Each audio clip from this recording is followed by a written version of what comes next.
দুপুরের ভাত বিকেলবেলা বাড়তে গিয়ে দেখলাম ডাল, শাক ভাজা আর বাটা ছাড়া কিছুই নেই। বেটুর কাছ থেকে 2 মিনিট সময় চেয়ে নিয়ে কড়াইটা আঁচে বসিয়েই ফ্রিজ থেকে বের করে নিলাম রুই মাছের পেটির পিস, যা বেটুর ভীষণই প্রিয়। আর সেটাতে লবণ হলুদ মাখিয়ে ভালো করে স্নান করিয়ে কড়াইয়ের গরম তেলটা খুন্তি দিয়ে নাড়াচাড়া করে নিলাম। এবার গ্যাস কমিয়েই আস্তে করে ছেড়ে দিলাম বেটুর পছন্দের মাছ। আর বাকি মাছের পিসগুলো এভাবে এয়ারটাইট কন্টেনারে ভরে ফ্রিজে ঢুকিয়ে রেখে দেব পরের দিন রান্না করার জন্য। আর ফ্রিজের মধ্যে ফুলকপিও আছে, তো বেটুর প্রিয় ফুলকপি আর আলু দিয়ে রুই মাছের ঝোল করে দেব কাল। মাছটা উল্টে দেবার সময় হয়ে গেছে, অনেকক্ষণ আগে দিয়েছি, তলায় বুঝি লেগেই গেল। দেখি তো, এই দেখো।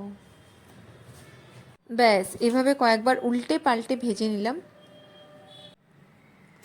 আর তারপর নামিয়ে নিলেই রেডি টু সার্ভ। তো ব্যাস, মাছ ভাজা আমার রেডি হয়ে গেছে বেটুর জন্য।